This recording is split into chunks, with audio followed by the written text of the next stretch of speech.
Hello everyone, welcome back to my channel. आज बनाएंगे हम बहुत ही ब्यूटीफुल सा designer baby frock 2 and 3 years baby girl के लिए। और यहाँ पे मैंने ये जॉर्जेट का फैब्रिक लिया है 2.5 मीटर, और इसके अंदर लगाने के लिए इनर फैब्रिक लिया है मैंने 1 मीटर। ये साटन वाला फैब्रिक है। 1 मीटर में ही हमारा इसमें काम चल जाएगा। तो चलिए इसकी कटिंग और स्टिचिंग कर लेते हैं स्टार्ट। अब हम यहाँ पे सबसे पहले फ्रॉक का अपर पार्ट निकालेंगे, मतलब कोटी। तो यहाँ पे मैंने मेन फैब्रिक को 2 फोल्ड करके बिछा लिया है लंबाई में। देन इसको अब हम 4 फोल्ड कर लेंगे। उसके बाद ऊपर से जो भी ये फैब्रिक ऊपर नीचे है उसको कर लेंगे एकसार। अब यहाँ पे हम शोल्डर का निशान लगाएंगे। तो मैं लगा रही हूँ 4 इंच पे शोल्डर का निशान और 4 इंच पे ही आर्म होल का निशान। अब हम लगा लेंगे यहाँ पे जितनी भी आपको कोटी की लंबाई रखनी है। मैं यहाँ पे रखूँगी कोटी की लंबाई 9 इंच, और 1-1.5 इंच ले लेंगे हम एक्स्ट्रा मार्जिन के लिए। देन इसको कर लेंगे अब हम एकसार। अब हम आर्म होल की भी गुलाई कर देंगे। अब यहाँ पे जो भी आपकी चेस्ट का बच्चे की नाप है उसका 4th हिस्सा करके यहाँ पे लगा देंगे। तो 5 इंच मैंने चेस्ट पे लगाया है और 4.5 या 5 इंच ही लगा लेना है वेस्ट पे। उसके बाद कर लेनी है इसकी कटिंग। कोटी निकालने के बाद अब यहाँ पे हमारा जो भी फैब्रिक बचा है जॉर्जेट वाला, उसको ऐसे लंबाई में 2 फोल्ड करके बिछा लेना है। देन इसको अब हम 4 फोल्ड कर लेंगे इस तरह से। इसमें से हम टोटल जो भी फैब्रिक बचा है सारे में से फ्रॉक का नीचे वाला घेरा निकालेंगे सिर्फ। इससे क्या होगा, फ्रॉक में बहुत ज़्यादा फ्लेयर आएगा और फ्रॉक बहुत ज़्यादा अच्छा लगेगा। तो यहाँ पे इसको एकसार करके बिछा लेना है अच्छे से। चारों जो हमारी तय बनी है इसकी, उसको अच्छे से करके बिछा लेना है। इसके बाद जो भी यहाँ पे एक्स्ट्रा फैब्रिक है प्लेन वाला, जहाँ पे हमारी ये कढ़ाई वगैरह नहीं हो रखी है, उसको कट करके अलग कर देंगे। अब ना मैंने यहाँ पे थोड़ा सा फैब्रिक बचा लिया है, लगभग 10-11 इंच, क्योंकि अगर आपको आगे डिटेलिंग वगैरह करनी हो, थोड़ी बहुत हेयर बैंड वगैरह बनाना हो बच्चे का, तो उसमें काम आ जाएगा मैचिंग का। उसके बाद भी हमारा यहाँ पे फैब्रिक 2 मीटर बचा हुआ है, तो बहुत ज़्यादा रहेगा, वो काफ़ी है। तो अब हम यहाँ पे मार्किंग कर लेनी है फ्रॉक की। तो जितनी हमारी कोटी की लंबाई थी उतना इंची टेप ऊपर की तरफ निकाल देना है, आधा इंच का मार्जिन लगा के। अब यहाँ पे हमने जितनी भी फ्रॉक की लंबाई रखनी है उतने पे निशान लगा लेना है। मुझे रखनी है यहाँ पे टोटल फ्रॉक की लंबाई 25 इंच। उसके बाद नाप लेना है यहाँ पे कितना आया है। अब यहाँ पे सारे में उसी के हिसाब से निशान लगा देना है सारे फैब्रिक में। अब यहाँ पे एक दूसरे निशान को एक दूसरे निशान से मिला देना है। अब यहाँ पे 1-1.5 इंच का मार्जिन ले लेंगे हम नीचे की तरफ से फोल्ड करने के लिए। देन इसकी कटिंग कर लेंगे। यहाँ पे हमारे 2 पार्ट निकल आए हैं, एक बैक के लिए और एक फ्रंट के लिए। यहाँ पे हमारा एक फैब्रिक ये 2 मीटर का है, तो टोटल आगे और पीछे का हमारा घेरा 4 मीटर का बन जाएगा। तो बहुत ज़्यादा फ्लेयर आएगा हमारे इस फ्रॉक में। अब हमें यहाँ पे अस्तर पे भी कोटी की कटिंग कर लेनी है, जो हमने मेन फैब्रिक पे करी थी। अब हमें अस्तर वाली भी कोटी कटिंग कर लेनी है बिल्कुल इसी के हिसाब से। अब जो भी हमारे यहाँ पे कोटी निकालने के बाद अस्तर बचा है उसको लंबाई में 2 फोल्ड करके बिछा लेना है, और जो हमने नीचे वाला घेरे की लंबाई रखी है उससे लगभग 1 इंच कम रखनी है हमने अस्तर की लंबाई अपनी, और इसको कटिंग कर लेना है। अब हमें कर लेनी है नेक की मार्किंग। तो मैंने कोटी का फ्रंट पार्ट लिया है, विद ले रही हूँ मैं 2.5 इंच और डीप में ले रही हूँ मैं 3 इंच। यहाँ पे एक बॉक्स बना देना है और इसकी कर लेनी है गुलाई। यहाँ पे हम राउंड शेप रखेंगे फ्रंट नेक की। गुलाई करने के बाद इसको कटिंग कर लेना है। अब यहाँ पे हम बैक नेक ले रहे हैं, तो इसकी विद भी ले रही हूँ मैं 2.5 इंच और डीप में ले रही हूँ लगभग 1.5 या 2 इंच रख लेना है। अब यहाँ पे भी एक बॉक्स बना के इसकी कर देनी है गुलाई। अब यहाँ पे ना हम पीछे में डिज़ाइन डालेंगे, मतलब बैक में डिज़ाइन डालेंगे।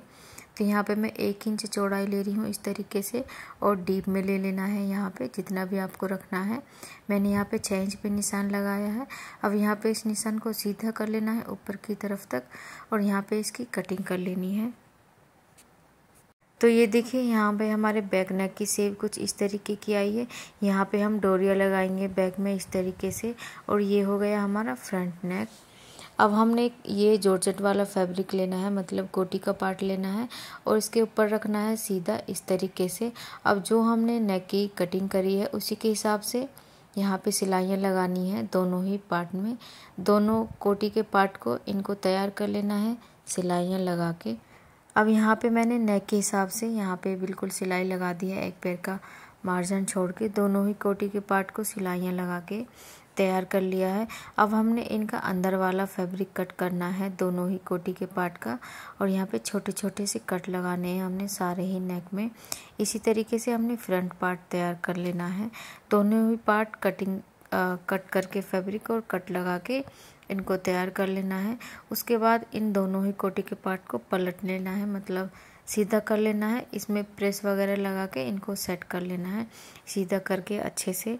तो यहाँ पे ये देखिए मैंने इनको पलट के सीधा कर लिया है, प्रेस वगैरह से सेट कर लिया है इनको। मैंने यहाँ पे सिलाई भी लगा दी नेक पे भी और आर्म होल पे भी, और नीचे से भी सारे में सिलाइयाँ अस्तर सेट कर लिया है सिलाई लगा लगा के। अब यहाँ पे मैंने ना ये बैक पार्ट में छोटी छोटी सी ये लुप्पी लगानी है, इसमें हमने डोरी डालनी है। तो यहाँ पे मैंने लगभग 2-2 इंच की सीधी पट्टी कट करके उनको ऐसे सिल के फोल्ड कर लिया है। अब यहाँ पे हमने लगभग 1-1 इंच की दूरी पे यहाँ पे इन पट्टी को लगाना है। इस तरीके से बीच में से फोल्ड करना है, और सारे में जितनी भी दूरी पे आप लगाना चाहो उतनी दूरी पे इनको लगा के दोनों तरफ लगा के तैयार कर लेना है। तो यहाँ पे ये देखिए मैंने इन सारी लुप्पी जो बनाई थी मैंने इनको लगा के तैयार कर लिया है। और यहाँ पे मैंने एक डोरी बनाई है बहुत ही लंबी सी, लगभग 1-1.5 मीटर की ये डोरी बना के इसको तैयार करा है मैंने। अब यहाँ पे हमने एक लुप्पी में इसमें इस तरीके से पास करना है, और दूसरी साइड से दूसरी इसमें पास करना है हमने लुप्पी में, और इसी तरीके से एक दूसरी साइड से और एक दूसरी साइड से क्रॉस में करके सारी ही डोरी को इसमें इस तरीके से पास कर लेना है नीचे की तरफ तक।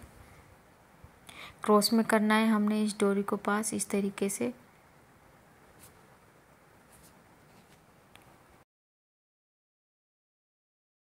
तो ये देखिए हमारी डोरी डल के हो गई है बिल्कुल तैयार, और इसमें गांठ वगैरह लगा देनी है लास्ट में, और यहाँ पे डोरी के लास्ट में लटकन वगैरह भी लगा देनी है।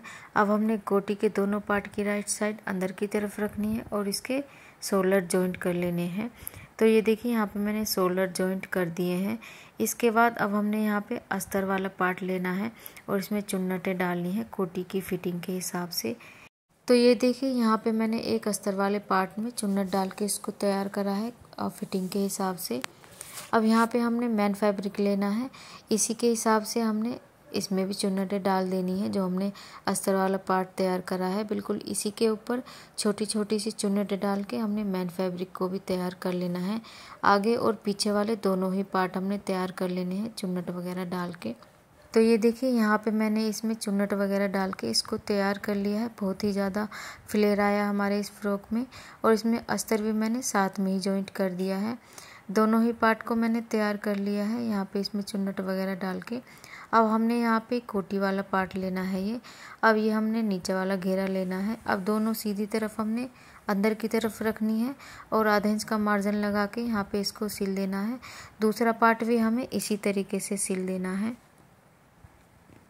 तो ये देखिए यहाँ पे हमने फ्रंट और बैक पार्ट दोनों जोड़ के इनको तैयार कर लिया है। अब फ्रॉक को कर लेना है उल्टा, और जो भी आपके बच्चे की फिटिंग है उसके हिसाब से दोनों तरफ सिलाई लगा के ऊपर से नीचे तक इसको तैयार कर लेना है। और फ्रॉक को नीचे की तरफ से भी फोल्ड कर लेना है नॉर्मली जैसे फोल्ड करते हैं। तो हमारा फ्रॉक सिल के हो गया है तैयार। तो जी ये देखिए हमारा डिज़ाइनर बेबी फ्रॉक सिल के हो गया है बिल्कुल तैयार, और बहुत ही प्यारा लुक आया है इस फ्रॉक का, और ये मेरी प्यारी सी बेटी ने पहना है। तो वीडियो कैसी लगी आपको? अगर वीडियो थोड़ी भी अच्छी लगी हो, यूज़फुल लगी हो, वीडियो को कर दीजिए लाइक और मेरे चैनल को कर लीजिए सब्सक्राइब। यार वीडियो लाइक कर दिया करो, बहुत मेहनत लगती है वीडियो बनाने में। तो मिलते हैं किसी और एक वीडियो में, बाय बाय।